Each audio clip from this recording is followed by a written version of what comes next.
TIP, que es una deficiencia de ADAM-TSC13, o alteraciones otras varias. No solamente es el síndrome urémico hemolítico, pero este está dentro de una MAT.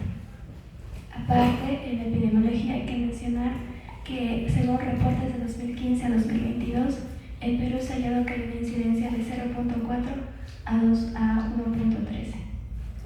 En otros lugares también se menciona que en Argentina puede alcanzar hasta más de 10 pacientes por 100.000 niños. Normalmente los picos son más altos en menores de 5 años, pero también puede haber picos no tan altos, sino que puede variar desde 0.6 a 0.8 de 15 a 18 años. Como hemos visto, el síndrome urémico hemolítico es una MAT, es un tipo de MAT, pero este también se divide en el más conocido y el que vamos a hablar y hablar más, que es el síndrome urémico hemolítico inducido por la Escherichia coli, toxina Shiga, conocido como STEC-SHU, o también puede ser por otros motivos, por ejemplo, una desregulación de la vía alternativa del complemento. Cuando vemos la etiología, entonces, el más principal y el que tenemos que tener totalmente en consideración es la causada por Escherichia coli, y esta es productora de la toxina Shiga. Esta va a causar más antes una arteritis prodrómica, por lo cual lo vamos a poder diferenciar, es decir, que va a haber un cuadro diarreico más antes, pero eso se va a decir un poco más a hondo de la cronología de la enfermedad cuando lleguemos a manifestaciones clínicas. Se denomina comúnmente SHU por STEC, Escherichia coli toxina Shiga, pero también se puede mencionar como SHU asociada a diarrea. Aparte, es muy importante, y lo marcamos en amarillo, porque representa alrededor del 90% de todos los casos de SHU en la infancia. Pero, ¿exactamente qué serotipos? El serotipo más importante llega a ser el O157H7, que es más común en Europa y América. Sin embargo, eso no significa que no hayan otros serotipos, sino sí los hay. El O26, el O111, el 121, 145, 91, 103, 104 y 80. Aparte, ¿cómo es que vemos cuál es el reservorio de la Escherichia coli toxina Shiga? Normalmente suele estar en el tracto intestinal de los animales domésticos y generalmente de las vacas, por lo cual la transmisión suele ser por carne de este tipo de animal, que como vamos a ver es cuando está mal cocida, está mal preparada, entonces llega a ser algo importante que considerar. Pero no solamente puede ser de esa forma, sino también hay una amplia distribución en alimentos, como se llega a ser lechugas, espinacas crudas y también brotes de soja. Estos se mencionan porque estos han sido causas de brotes epidemiológicos. Eso no hay que aclarar. También puede haber otros tipos de transmisión, como por ejemplo el contacto de persona a persona. Sin embargo, llega a ser en menor cantidad. También puede ser porque un reservorio de agua se ha contaminado, etc. Pero decimos que es el más importante, pero no es el único. Abarca el 90% de los casos, pero ¿qué pasa con el otro 10%? El otro 10%, por ejemplo, puede ser una SHU relacionada a la Streptococcus pneumoniae, productora de neuraminidasa, que esta se suele presentar como una neumonía con empiema, pero lo bueno es que ha disminuido desde que hay algunas vacunas como las antineumocócicas, el tipo 7 valente y la 13 valente. Otras etiologías que estábamos mencionando eran las formas genéticas del SHU, que puede ser también antiguamente consideradas las atípicas o las no diarreicas. Pero cabe mencionar que, por ejemplo, entre estas están las variantes patogénicas de, por ejemplo, el CFH, CFI, MSP, C3, CFP, PHP, o anticuerpos anti-CFH o híbridos CFH, CFH-R1 de lesión de CFH-R1-3. Pero algo que también hay que mencionar, que diga que es no diarreico no significa porque no haya diarrea lo descartamos totalmente, no, sino que disminuye la probabilidad. Estas suelen ser indolentes y aquí el detalle es que no remiten una vez que se manifiestan y pueden tener un patrón recidivante precipitado por una enfermedad infecciosa. Algo que es bueno mencionar porque en teoría en sí estos no generan la enfermedad, sino que predisponen a que se genere si hay una infección. Ahora, estos son los tres, por así decirlo, en grandes categorías de la etiología del SHU. Sin embargo, podemos abarcar más cosas. El SHU en sí puede ser basado en su etiología por asociado a la diarrea. El más importante que no debemos olvidar es Escherichia coli en su variante O157H7. También pueden haber las otras, como habíamos visto, y también hasta hay algunas que no son de STEC. Puede ser por una Shigella disentería de tipo 1. Aparte, las secundarias a infecciones sistémicas también son posibles, como veíamos la Streptococcus pneumoniae por la neumoniasa, o también hasta por una VIH no controlada, o gripe, o virus del herpes humano, parvovirus B19 o malaria. Como vemos, todavía hay más de etiologías al SHU. También las atípicas, las que estábamos mencionando solamente con los acrónimos, aquí está ya por el nombre completo, la deficiencia de un factor, o si no habla sobre expresión de un factor. Por ejemplo, acá vemos deficiencia del factor H, o del factor I, o una ganancia de la función del factor B, o la deficiencia de cofactores, que como vamos a ver, todo esto tiene que ver con la vía del complemento, y si esto se desregula, puede predisponer a un SHU. Hay que recordar ese aspecto, que esto puede ser tanto también genético, pero también puede ser por algo inmunológico.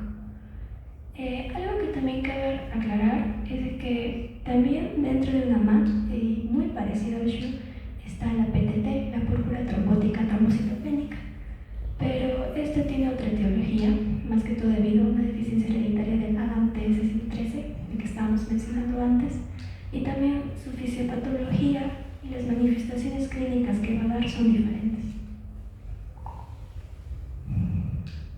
También el SHU puede ser inducido por fármacos, como podemos ver la ciclosporina, tacrolimus, paromicina, nitramicina, cisplatina, quinina, cocaína, y hasta fármacos que estén en contra del factor de crecimiento endotelial vascular. También puede estar asociado a una enfermedad sistémica, pueden darse debido a esto por un lupus eritematoso sistémico, neuropatías coexistentes, una hipertensión maligna, una enfermedad maligna de efectos como vitamina C, variantes patogénicas de diacilglicerarosinasa epsilon. Y también puede estar asociado a un trasplante, que será un trasplante de células madres, de médula ósea o sino de renal, corazón intestinal. Entonces, como podemos ver, no solamente hay que abarcarlo a que Escherichia coli, pero sí podemos notar que el 90% llega a ser esa causa. Ahora la fisiopatología. Como decimos, es una MAT, y la fisiopatología se basa en que va a haber una lesión microvascular con daño de las células endoteliales. Y esto es algo normal de toda MAT, pero justamente nos importa eso porque esto genera la tríada, que decíamos insuficiencia renal, trombocitopenia y una anemia hemolítica microangiopática. Vamos a ver qué sucede aquí. Bien, primero, el 90% de los casos, la SHU asociada a diarrea por STEC. Decimos que aquí está el STEC, feliz de la vida, te has contaminado, se ha transmitido. Él, como vemos que tiene las toxinas Shiga, pero también puede haber una similar a la toxina Shiga como la virotoxina. Esta se va a ir a la parte de la mucosa colónica, lo va a invadir, pero va a pasar de ahí a la circulación sistémica. De ahí a la circulación sistémica, gracias a lo que tiene más afinidad con ciertos receptores, como por ejemplo el GB3, se puede ir a diferentes órganos. Entre el más predisponente en niños llega a ser los riñones, pero también se puede ir al cerebro y a otros órganos que tengan este receptor. Pero a nivel pediátrico y asociado al STEC, se va a ver más que todo a los riñones, en una gran preferencia. Como le gustan los vasos sanguíneos más chiquitos, se puede ir al glomérulo renal, y ahí es donde nos va a causar justamente esta parte de la tríada de insuficiencia renal. Cuando llega el glomérulo renal, como sabemos, el glomérulo tiene un endotelio simple. Entonces, aquí va a llegar estas toxinas que hemos visto que del STEC, y estas toxinas se van a ir justamente a esos receptores GB3 de las células, y esto va a generar daño, una lesión endotelial. Por eso es que decíamos que es una lesión microvascular con daño de células endoteliales. Entonces, cuando hay este daño, obviamente el cuerpo va a reaccionar. El cuerpo reacciona, como vemos acá, juntando plaquetitas para que se pueda solucionar esta lesión. Sin embargo, como el efecto llega a ser, por así decirlo, un poco más intenso, esto no tanto ayuda, porque si es un capilar ya pequeño, de menor diámetro, el ponerles en sí esta función puede llegar a hacer que este vasito ya no pueda circular bien la sangre. Los eritrocitos que estaban aquí, vemos que tienen menos espacio y ya no pueden seguir su rumbo normal. Entonces, como vemos, primero, la toxina en sí ya está causando lesión. Y esa lesión, como vemos, provoca que haya como unos trombocitos de plaquetitas para que impide el flujo normal. Y esto normalmente ocurre en el glomérulo renal. Y como vemos que ocurre ahí, entonces va a disminuir la filtración glomerular normal. Por eso es que decimos que dentro de la tríada estaba la insuficiencia renal. Pero como vemos, si hay tantos trombocitos de plaquetas, entonces se está usando demasiado las plaquetas. Entonces hay un consumo plaquetario, lo que causa la segunda parte de la tríada, la trombocitopenia, por consumo. Después, ¿qué va a pasar? Como los eritrocitos no pueden pasar libremente, se van a chocar contra estas nuevas remodelaciones. Y como va a chocar, poco a poco se va a estar rompiendo y va a quedar restitos, los esquistocitos. Entonces hay un daño mecánico de los glóbulos rojos, lo que me va a traer pues una anemia, pero hemolítica microencefálica. Pero como estoy viendo, estos eritrocitos no se están rompiendo por anticuerpos, sino es por un daño mecánico, por lo cual si yo hago mi prueba de Coombs va a salir negativo. Entonces, como podemos ver, esta es mi fisiopatología de lo que es el SHU asociado a diarrea. Pero como habíamos dicho, hay otros asociados a otros patógenos, entre ellos el neumococo. Aquí llega sí a ser un poco diferente en el aspecto de que acá no hablamos de toxina Shiga, hablamos de la neuraminidasa. Y este se va a ir a la membrana de las células endoteliales, porque la lesión es por células endoteliales, va a ascender el ácido ciálico en eritrocitos, plaquetas, y así va a exponer un antígeno. Este antígeno, el Thomsen-Friedrich, al exponerlo, los anticuerpos IgM endógenos van a reconocer este antígeno y van a desencadenar la hemólisis y la anemia correspondiente. Acá, como si hay anticuerpos que están, por así decirlo, atacando ante este antígeno T, aquí sí, en este caso, el Coombs va a salir positivo. ¿Qué pasa cuando hablamos de las formas familiares recesivas, las dominantes o dominantes del SHU? Como habíamos dicho, estas no causan el SHU, sino que predisponen. Porque cuando una persona, un paciente pediátrico, tiene esta forma genética de deficiencia o sobreexpresión, puede no generar un SHU hasta su vida adulta. Pero ¿qué es lo que estimula y exacerba? Es que tenga una infección que lo predisponga. Y como él no tiene la correcta forma de realizar su vida de complemento y sus reacciones propias, entonces ahí lo puede hacer generar un SHU. Acá en estos casos va a depender mucho. Por ejemplo, cuando hablábamos del PTT, de la ausencia del ADAMTS13, este va a dificultar el desdoblamiento de los multímeros de factor de Von-Willebrand. Entonces, lo que va a causar que se abra una agregación plaquetaria. Lo mismo que estábamos viendo acá, por ejemplo, porque la toxina Shiga también puede hacer una agregación plaquetaria con la misma toxina. Entonces, aquí está causado no por eso, sino por la ausencia de este ADAMTS13.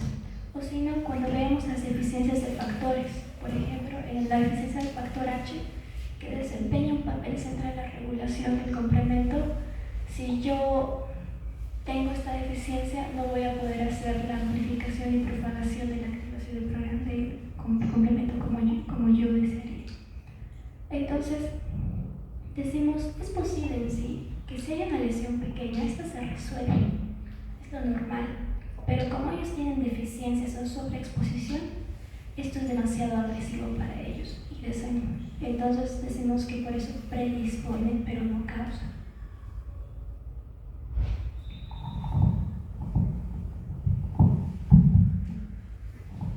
Ya bueno, llegando a lo que es el apartado de las manifestaciones clínicas, tenemos que tomar en cuenta lo que es la diferencia entre lo que es el síndrome urémico hemolítico, del típico versus el atípico, o el diarrea positivo versus el diarrea negativo.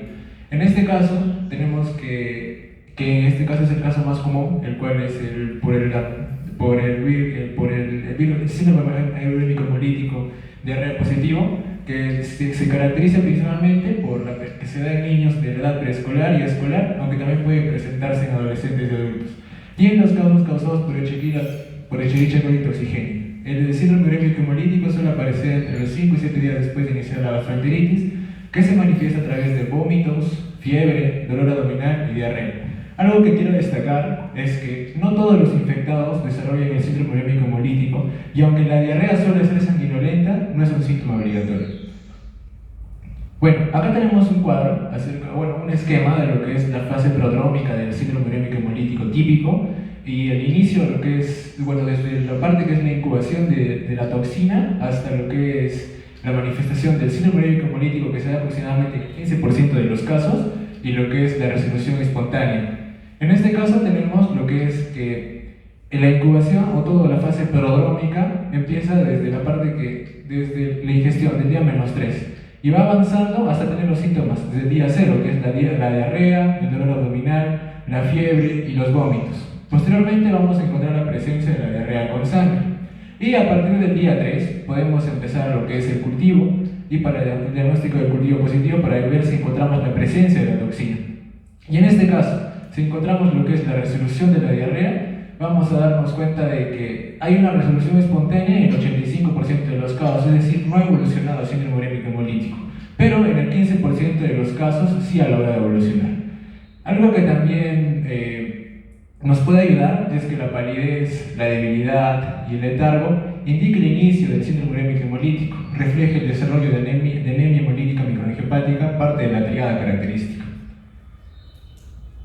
Bueno, también hacer referencia a lo que es el síndrome urémico hemolítico producido por el neumococo no está catalogado tanto como típico como atípico, sino es una característica o es un apartado distinto a ambos, y el cual se caracteriza principalmente por un manifestado con una neumonía grave, principalmente un empiema y bacteriema, y en la mayoría de casos no se asocia a la presencia de diarrea.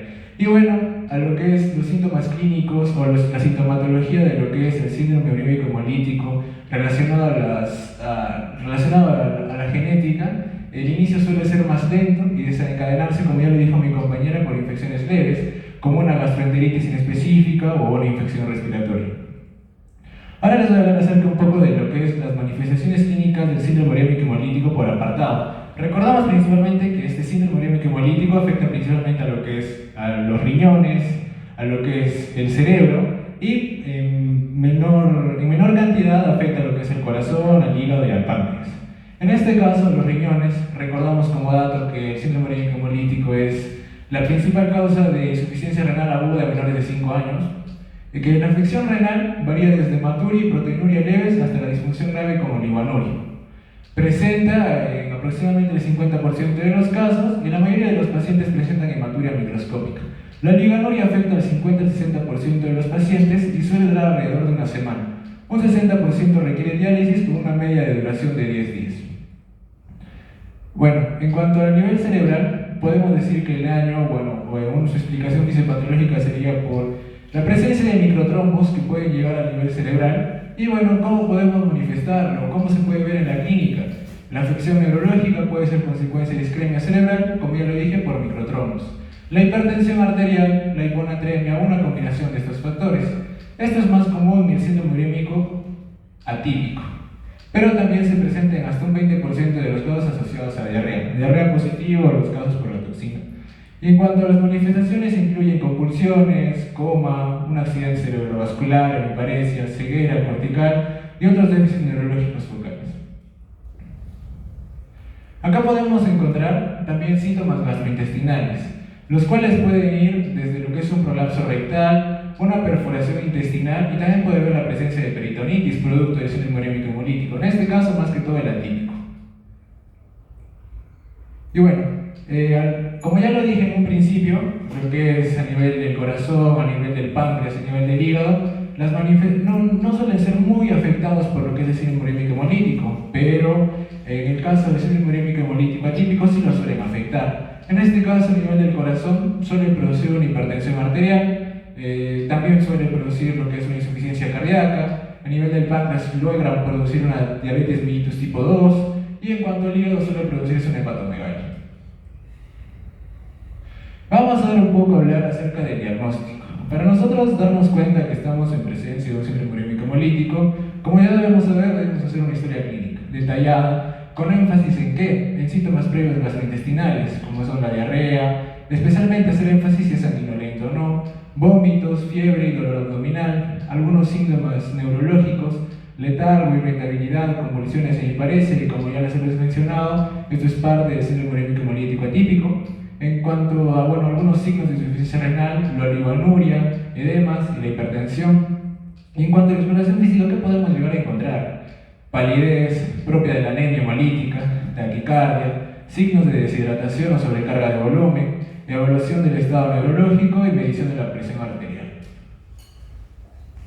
Bueno, ¿para qué pruebas de laboratorio nos pueden ayudar para lo que es un diagnóstico de un síndrome urémico hemolítico? Primeramente, un hemograma completo. ¿Qué nos va a ayudar a diagnosticar esto? La presencia de la anemia hemolítica microangiopática. La hemoglobina suele ser menor de 8 gramos por decilitro. Como ya lo mencionó mi compañera, va a haber presencia de esquistocitos en el frotis, más del 10%. En este caso, el test de Coombs directo va a ser negativo, pero solo en el caso del síndrome urémico hemolítico, el test de Coombs directo suele ser positivo en el caso del síndrome urémico hemolítico típico, pero suele ser negativo en el síndrome urémico hemolítico típico, pero suele ser positivo en el caso asociado al neumococo. También suele haber una trombocitopenia, menos de 40.000, una leucocitosis que puede ser intensa, hasta 50.000 o 60.000. Otro ayuda diagnóstico que podemos tener suelen ser los marcadores de la hemólisis de parte de la anemia hemolítica, lo cual es la bilirrubina indirecta elevada, la lactoglobina disminuida, el lactato de deshidrogenasa elevado.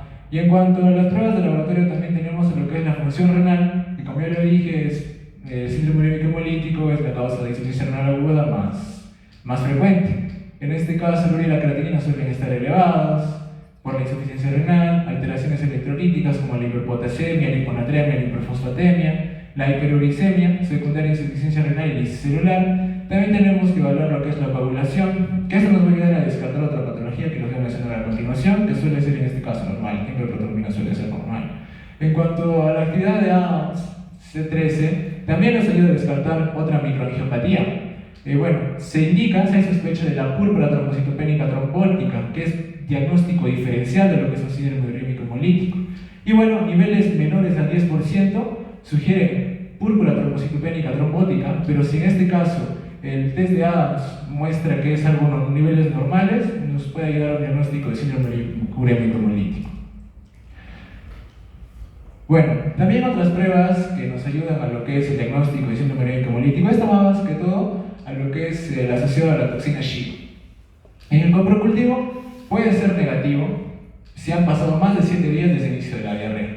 Y se utilizan placas de Agar-McConkey para identificar la E. coli 0.157H7, que suele ser la más frecuente. O también la detección directamente de la toxina Shiga por un PCR, una prueba de ELISA, o estudios genéticos para subtipos específicos de E. coli. También, si es que se logra realizar, pues esto es muy costoso, lo que es el estudio del complemento, si nosotros sospechamos de un síndrome urémico hemolítico atípico, los niveles de C3, C4 para evaluar la activación del complemento, y más que todo esto suele ser para motivo de investigación. Y como ya lo dije, para nosotros tener un correcto diagnóstico de lo que es un síndrome urémico hemolítico, tenemos la presencia de la haptoglobina detectable, el descenso de plaquetas, la anemia, la LDH elevada y los esquistocitos. Eso que nos ayuda a reconocer que estamos en presencia de una microangiopatía trombótica. Y ahora, ¿qué prueba en este caso tendríamos que realizar? El TP alargado y el consumo de fibrinógeno. En este caso, si está alargado y el consumo de fibrinógeno también está aumentado, sí estamos en presencia de una coagulación intravascular diseminal. En este caso, no. En este caso, si fuera no, realizamos el test de Adams 3. Y como ya lo dije, si es menos del 10%, estamos en presencia de púrpura trombótica trombocitopénica. Ambos diagnósticos diferenciales del síndrome urémico hemolítico. Y si no, si está normal el Adams 3 y el TP está normal, por ejemplo, estamos en presencia de un síndrome hemolítico urémico hasta demostrar que si es atípico o típico. Si estamos en presencia de la toxina Shiga en heces, ya nos damos cuenta que estamos en presencia de un síndrome hemolítico urémico asociado a E. coli, productor de toxina Shiga. Y si no, ya sabemos que estamos en presencia de un síndrome hemolítico urémico atípico y podríamos detectar todas las posibles causas. En cuanto al tratamiento, primeramente les voy a hablar acerca de lo que es el síndrome urémico hemolítico típico o diarrea positivo. Este tratamiento se enfoca principalmente en el manejo y el soporte con ajustes según el tipo de síndrome urémico hemolítico. Tenemos que dar cuenta, o voy a enfatizar en esto, acerca de lo que es una fluidoterapia asociado a menor riesgo de oligonuria en síndrome urémico hemolítico asociado a diarrea. En casos de comoligonuria ya se limita la reposición hídrica, pérdidas insensibles y diuresis. Como lo mencioné en un principio, tenemos una fase prodrómica y una fase donde ya empieza lo que es el síndrome urémico hemolítico.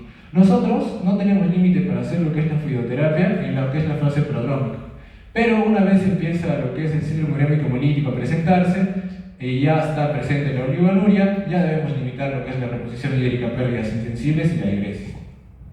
También debemos realizar lo que es respectivo al tratamiento del fallo renal agudo, lo que es diálisis. Aproximadamente el 50% de los pacientes con diagnóstico de síndrome urémico hemolítico por toxina Shiga requieren diálisis temprana. Y se puede optar en los pacientes pediátricos tanto por diálisis peritoneal o hemodiálisis si hay mala tolerancia o dolor abdominal por parte del paciente. También como tercer paso, el tratamiento de las alteraciones hematológicas. Las transfusiones solo las vamos a realizar si la hemoglobina es inferior a 6 gramos por decilitro y las transfusiones de plaquetas son raras y solo se indican en sangrados activos o procedimientos invasivos. En cuanto al tratamiento de complicaciones como la hipertensión, el dolor abdominal, los antibióticos, en cuanto a la hipertensión, se controla con antihipertensivos como el anodipino o el isradipino.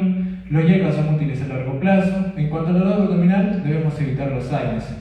Debemos preferir el fentanilo y evitamos los AINES por su nefrotoxicidad. Y en cuanto a los antibióticos, no se recomienda. Y en un futuro les voy a mencionar que es un indicador de peor pronóstico.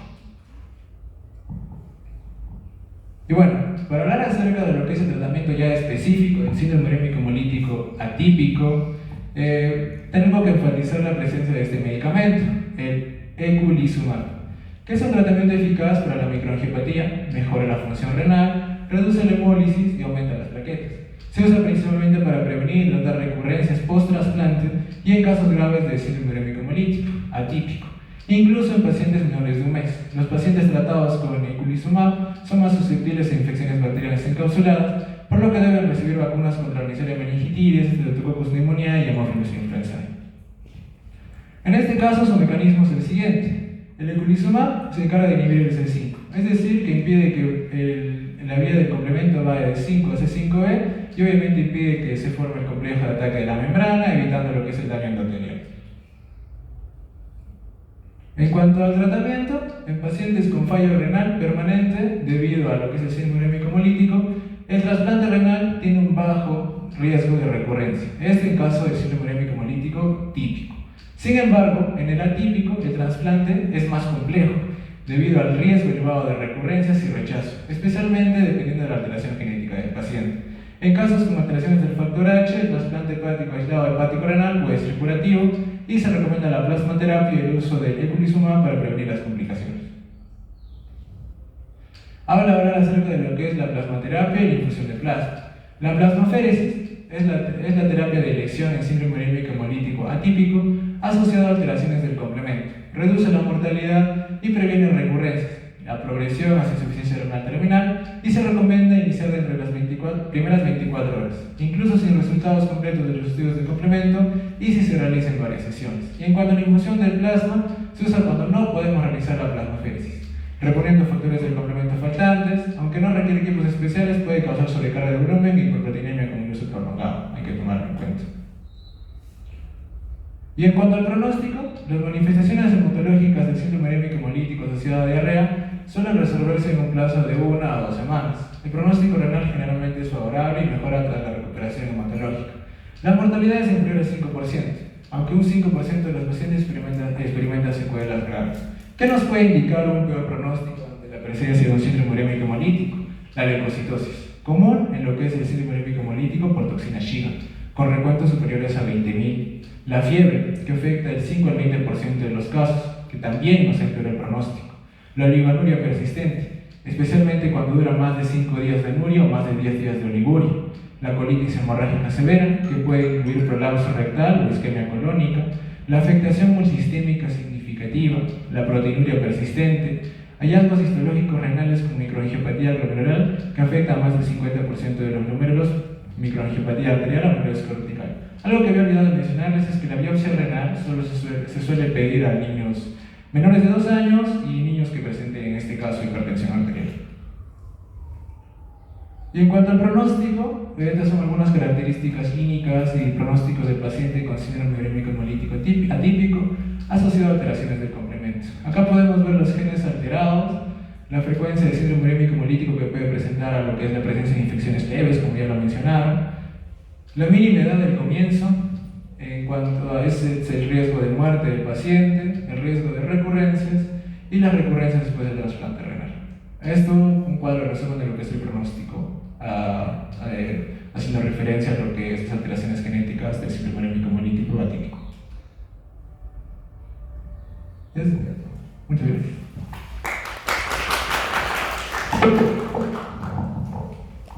Preguntas.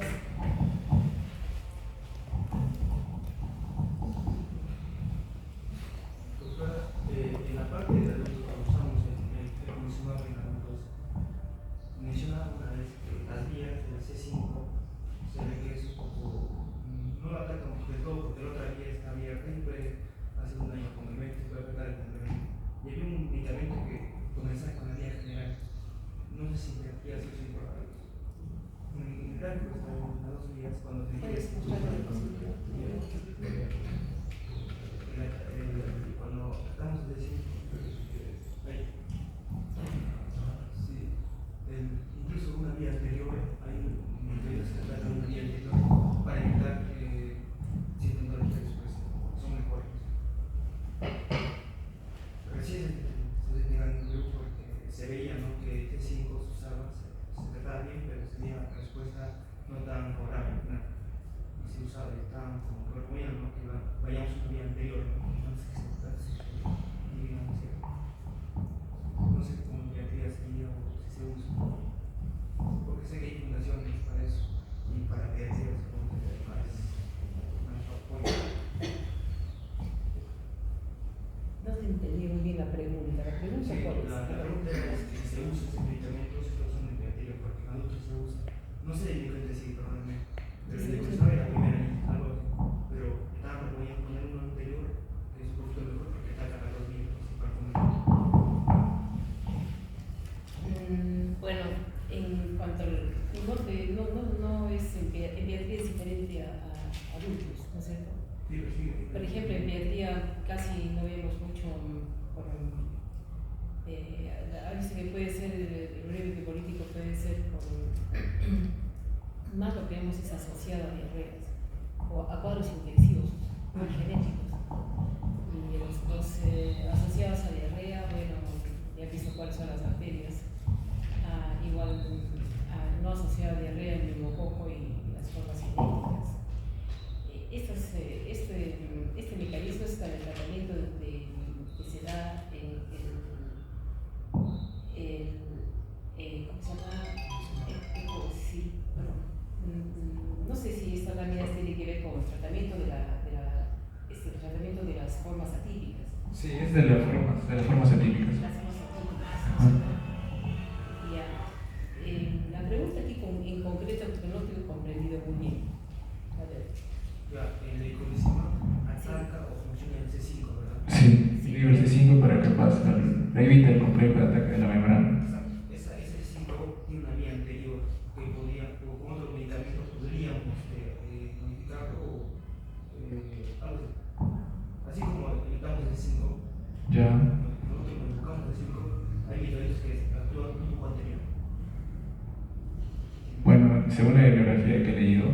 el evolucionado es mejor en este caso. Porque lo que la doctora dice es más común en niños que sean diarreicos. Y la típica de complementos supongo que es común. Y en adultos debe ser más común el uso de estos símbolos se ha proyectado a usar un poquito más porque se ve que es más frecuente. Puede ser por eso. Porque dice que en niños, como hay funciones que apoyan a los niños y en otros apoyan funciones para tener más medicamentos sobre esto. Dice que ellos hacen más, como si la doctora es más frecuente en diarreicos. Creo que la es común.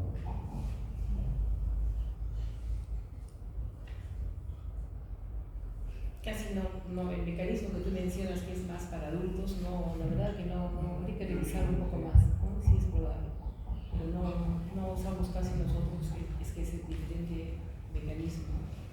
No sé si alguien más creo que por ahí quería preguntar. Sí. Con respecto a este, o sea, un SHU típico, todo paciente con SHU debe ser hospitalizado. O si hay algún criterio de hospitalización. Todo paciente debe ser hospitalizado. Bueno, en este caso, para responder a tu pregunta, vamos aquí a lo que es, bueno, para recordar lo que es la clínica del síndrome hemolítico típico, nos damos cuenta de que hay un periodo de evolución de 0 a 7 días. Bueno, en este caso, entre comillas, se podría requerir una hospitalización para lo que es la hidratación, en este caso del paciente, y si vemos que ha evolucionado a lo que es un SHU, o se ha resolucionado espontáneamente, obviamente si hay una resolución no requeriría hospitalización, pero si ha evolucionado un SHU, sí. No, en realidad sí, todo SHU debe ser hospitalizado, todo paciente con sospecha inclusive, porque no van a poder hacer en la comunidad un diagnóstico de SHU, que requiere de exámenes de laboratorio. Entonces, todo paciente ya con sospecha debe ser hospitalizado. Doctora, y por ejemplo, en esta guía del tiempo, ¿dónde más o menos haríamos la sospecha? ¿No? La sospecha comienza desde el tipo de diarrea que tiene el niño. Sí, desde ahí inicia la sospecha. Han visto que hay un porcentaje de niños que tienen diarrea con sangre, con moco, y a veces no tienen diarrea con moco y sangre, tienen diarrea acuosa. Pero más la sospecha más lo hemos asociado a diarrea con moco y sangre. Entonces, toda vez que encuentro un niño con diarrea con moco y sangre, ahí ya pueden ir pensando que puede desarrollar la enfermedad. O sea, más consideración que sospecha. Claro, que una diarrea acuosa es más probable. Entonces, desde ahí comienza la sospecha.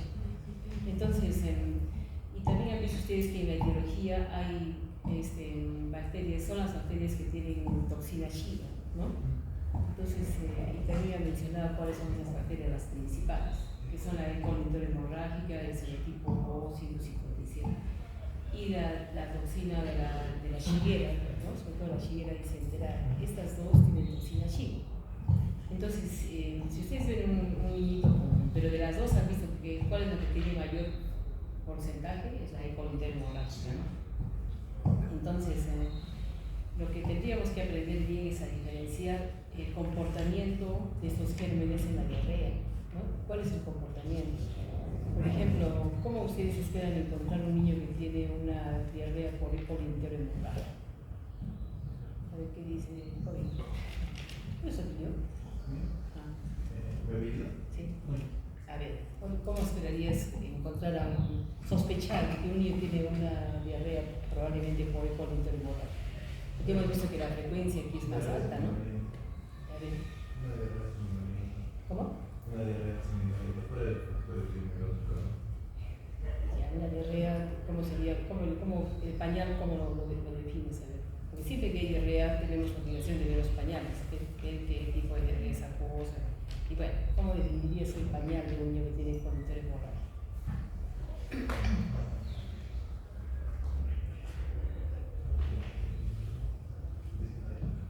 ¿Ah? Disentérica. No sé si ustedes se acuerdan cómo es. Como si fuera la familia. ¿Sí? Como si fuera la familia. Como si fuera. Como si fuera una estimada. De carne. Sí, ¿no es cierto? Entonces la diarrea como es hemorrágica, es coli hemorrágica. Lo que van a ver es un pañal donde hay mayor cantidad de sangre, ¿no? Como que dice su compañera, como que fuera una sangre digerida, ¿no? Más sangre que heces, a veces pocos heces y más sangre. Ese es lo que les hace la sospecha de ese colo interhemorrágico. Por otro lado, la E. coli interhemorrágica no tienen tiene temperatura pero leve, no es una temperatura tan alta como por ejemplo lo tiene Shigella. Shigella sí tiene temperatura alta, llegan a convulsionar por Shigella por la fiebre de 39, 40. ¿No? Entonces ahí hacen la diferencia en la característica del pañal. Y la Shigella, las exposiciones de una infección por Shigella son heces escasas, con moco, sangre y materia fecal, ¿no? Inclusive van a leer en la literatura como un esputo mental. Esas son las posiciones de la Shigella. Y tienen temperatura alta y son las bacterias en cuanto a diarrea que les dan mayor reacción inflamatoria. Van a tener leucocitos más de 50, más de 100. Eso les hace la diferencia. ¿Por qué les digo que les hace la diferencia y que tienen que estar alertas? Porque como la mayor frecuencia está en la E. coli interhemorrágica, si tienen un niño que tiene ese tipo de diarrea, desde ahí comienza ya la posibilidad de que esté en ese porcentaje que pueda desarrollar ese síndrome. Entonces ya mismo lo tienen que referir a un hospital. Y en el hospital ya se comienza a buscar los otros datos que conforman este síndrome. Ya comenzamos a buscar si hay anemia hemolítica, si hay todo lo que he mencionado, plaquetopenia, insuficiencia renal. Entonces desde ahí comienza la sospecha y la tienen que derivar. Y también en el otro lado, en lo que es la Shigella, como ya les he mencionado, cuál es la diferencia, ¿no? Ahora, ustedes cuando han estudiado enfermedad diarreica les han dicho y les dicen cuándo dar antibiótico en diarrea disentérica, ¿no? Les dicen así en su guía de manejo de diarrea, ¿no? Ahí puede ser por eso, para que no tengan mucho temor y mucho miedo de dar antibióticos, porque han visto de que no se dan antibióticos, ¿no? ¿Por qué no se dan antibióticos? El pronóstico. ¿Ah? Bueno, eso es un indicador de peor pronóstico para lo que es el síndrome hemolítico. Cuando se dan antibióticos. Sí. Y se dan antibióticos porque si ustedes, ¿por qué deciden dar antibióticos? Porque si uno ve un niño con fiebre alta, lo ve con diarrea, lo ve inclusive van a tener leucocitosis marcada, ¿no? Un factor de mal pronóstico en el uremio hemolítico es la leucocitosis cuando es más de 30.000. Pero si ven a un niño con esas características, leucocitosis, lo ven con fiebre alta, entonces piensan sepsis, ¿no? Dicen que es un niño con sepsis, que algunos criterios coinciden con lo que es sepsis, e inician a dar antibióticos. Entonces, eso sí hace que el niño pueda desarrollar con mayor frecuencia el síndrome hemolítico. ¿Y por qué razón? El uso de antibióticos predispone a que el niño tenga un síndrome hemolítico? ¿Por qué lo predispone? ¿Por qué se prohíbe el uso de antibióticos en el síndrome hemolítico? ¿Por qué? Aparte de lo que se menciona de dar antibióticos, entonces, por ejemplo, nosotros en periferia, cuando iniciamos antibióticos, bueno, tenemos esa consideración, ¿no? Ese 15% de que procede con un SHU. Sí. Cuando inicia el SHU, suspendemos antibióticos de vuelta. Inclusive desde antes. O esperamos. Sí, miren, por eso les digo, si es que piensan que es una E. coli interhemorrágica, eso es nada de antibiótico, no le van a dar. Ya, porque tiene mayor posibilidad, es 80% probable que el niño que tenga infección por E. coli interhemorrágica que haga urémico hemolítico. Es más frecuente esa bacteria que el urémico hemolítico, ¿no? La posibilidad es 10%, hasta 10% de los niños con diarrea disentérica que hagan urémico hemolítico, ¿no? Entonces ahí es mejor que no usen antibiótico. Solo de soporte. Y en 15 sí podrían dar antibiótico, en Shigella, por ejemplo, que si tiene fiebre alta, tiene diarrea con moco, sangre. En su guía les dicen qué usar, qué medicamentos usar. Ahí en la guía les dicen usen acitromicina, usen ciprofloxacino y por último, si es que no responde, bueno, a veces hace que son. Pero eso sí, ¿por qué? Porque hay algunos antibióticos que actúan en la membrana celular. O se usan medicamentos de amplio espectro, por ejemplo, antes usaba Bactrim, ¿no? Cotrimoxazol, usaban en diarrea, ya no sé la guía, creo, el uso de cotrimoxazol. Y eso que hacía de hacer antibióticos de amplio espectro, van en la flora normal, ¿no? Y potencian las bacterias patógenas. Entonces, por ese motivo es que es una explicación de Askenazi que puede que desencadenar más el síndrome hemolítico. O porque hay algunos antibióticos que actúan en la membrana celular de la bacteria y entonces hacen que haya más lisis de la bacteria y se libera mayor cantidad de toxinas. Por eso el uso de antibióticos no se recomienda. No se recomienda el uso de antibióticos. Entonces, en diarrea, por eso digo, hagan bien la diferencia. Si es que es probablemente en esa deposición, no le den nada, a pesar que la madre les va a presionar. Va a decir que, oh, hijito está botando los intestinos y no le dan alta, así dice, ¿no? Los demás. Pero le explican y le dicen, no señora, usted se va a ir a un hospital para que le hagan los estudios, lo vigilen, ¿ya? Entonces en el hospital se monitorea. Al final también han aprendido que todas las diarreas se autolimitan, ¿no? O hasta las sintéticas se autolimitan, ¿no? Entonces es cosa de explicar a la madre lo que pasa, lo que le puede pasar, y lo derivan y en el hospital los supervisamos. Ahora tenemos un chiquito con disentería, probablemente Shigella, tiene más de 50 depósitos por campo, tiene fiebre alta, convulsionado, y la deposición que hemos visto es por desecho, con moco, sangre escasa. Probablemente sea Shigella.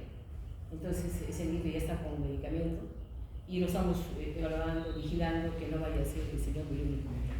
Entonces, toda sospecha de hemorrágica referimos. Sí, toda sospecha de colitis hemorrágica la refiere, no le dan antibióticos. Y ven bien los líquidos, porque saben que también hay un error que también cometen. Que dicen, por ejemplo, en la YEPI les dicen, le ponen líquidos volumen a volumen, ¿no? A veces no calculamos bien el volumen a reponer, y le damos volumen, y ya el niño está desarrollando la insuficiencia renal aguda. Y viene sobrehidratado. Y un niño sobrehidratado con insuficiencia renal aguda es de mal pronóstico, no se puede manejar bien. Entonces también tienen que ser cuidadosos, aprendan midan bien las heces, qué sé yo, con el enfermera, el técnico que les mide el volumen y reponen esa cantidad no excederse en los líquidos. Entonces eso ocurre, no es una de las complicaciones. Pero entonces en la comunidad lo que tienen que hacer es, y si no puede el niño viajar, igualito no le den antibiótico, comienzan a la madre que no, y lo vigilan mañana, tarde y noche, si quieren, van vigilando la diuresis. Una característica de estos pacientitos es que la mayoría, no sé por qué, pero en estudios que se han hecho, son nutridos, son neutrófilos, no son desnutridos, se podrían decir. Y por otro lado, de que la anemia hemolítica se presenta así bruscamente. Entonces le van a ver pálido al niño y cuando le preguntan a la madre, a ver qué hemoglobina tenía antes, y la madre va a decir también de pronto, ese niño estaba bien, pero de pronto se puso pálido, ¿no? Estuvo con diarrea y se puso pálido. Entonces comiencen a sospechar que ese niño puede estar haciendo el sitio. Entonces yo diría de que la referencia es desde la diarrea. Si tienen esa característica de la diarrea, ustedes lo refieren.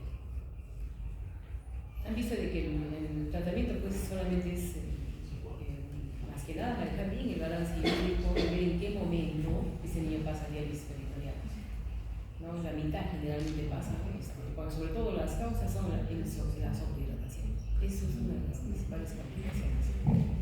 Y la prevención es importante, ¿no? Por ejemplo, han visto de que ya su compañera mencionó cómo es que se produce esta infección. Ella ha hablado de que el principal reservorio es el ganado vacuno, ¿no? Sí, hay países donde esta es una enfermedad que tiene bastante frecuencia, por ejemplo Argentina, ¿no? En Argentina este síndrome es bastante frecuente por el consumo de carne. Entonces allá, por ejemplo, protegen mucho esto y entre las recomendaciones están bien claras. Un niño menor de 2 años no debe consumir hamburguesas, es la principal fuente de contagio. ¿Por qué? Porque la hamburguesa la hacen de carne molida, ¿no es cierto? Entonces no quiere decir que la carne, en el interior de la carne esté la bacteria, ¿no? Pero sí en la periferia. Entonces cuando procesan la carne, las bacterias están en la periferia y las introducen, la mezcla. Y como la hamburguesa es media no bien cocida, entonces ya pues los niños se enferman, ¿no? Entonces ahí prohíbe, el niño menor de 2 años está prohibido de darles hamburguesas, ¿no? Por ejemplo, parrillas, asados, que ya llaman, no les dan ese tipo de comida. También han visto que también puede ser por las verduras, ¿no? Maragadas, todo eso. Y la otra de las infecciones es la típica por neumococo. hemos tenido un casito con el doctor, un niño con neumonía, así bien localizada la neumonía, y hizo un neumonía político. Entonces, el neumococo, y como han mostrado bien la diferencia de sus compañeros, es diferente, ¿no? Ahí expresa un antígeno, el antígeno de Thomson-Friedel, ¿no? Ese antígeno se expone, y ahí sí hay un antígeno anticuerpo, cuando es por neumococo. Ahí sí, y ahí van a encontrar puntos positivos. En cambio, la diarrea, en la que es asociada a la diarrea, no es anemia hemolítica, pero no es autoinmune. Es una anemia hemolítica y los glóbulos se destruyen, se deforman cuando pasan por la luz capilar, que está deformada, ¿no? Está deformada por los tromos de plaquetas o por las células que se desprenden y ocluyen la luz de los capilares. En el grupo según de edad, de repente se come una hamburguesa contaminada, pero como ya tenemos cierto grado de defensa, no llegamos a eso, ¿no? Como los niños sí.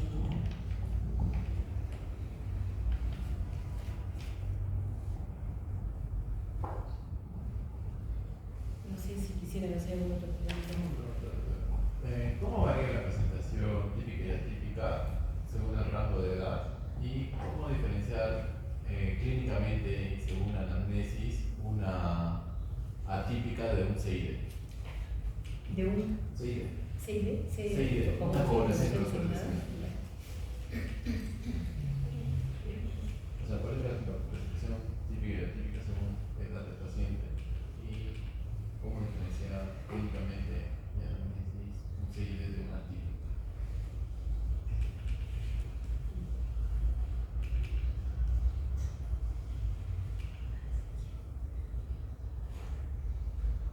Bueno, me has dicho lo que es lo de la edad, ¿no? Si no me equivoco. En cuanto a lo que es el síndrome urémico hemolítico típico, como ya lo mencioné, suele ser menor a los pacientes menores de 5 años, teniendo su pico alrededor de los 6 meses o 2 años, si no me equivoco. Y bueno, y en cuanto a la típica, dependiendo de la mutación genética, vamos a ver lo que es cuándo se puede presentar. En este caso, bueno, dependiendo de la mutación, podemos ver la presencia del síndrome urémico hemolítico, cuándo se puede presentar, en este caso factor H por nacimiento, el factor I por nacimiento, el más de 1 año, C de 7 meses, factor de 1 mes, y bueno, así. Y en cuanto a lo que es la diferencia clínica de la coagulación intravascular diseminada con lo que es el síndrome urémico hemolítico, a ambos ser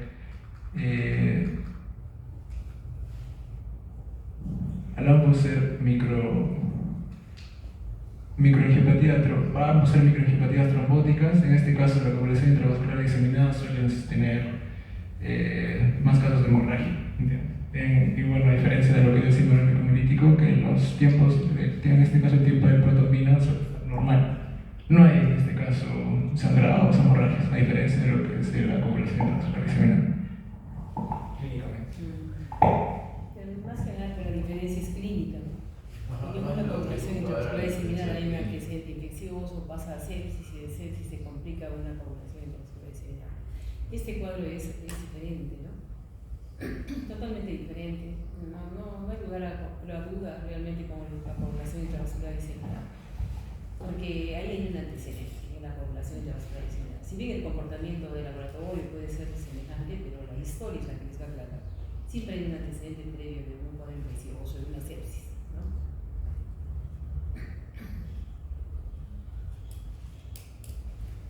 Bueno, chicos, no hay más preguntas.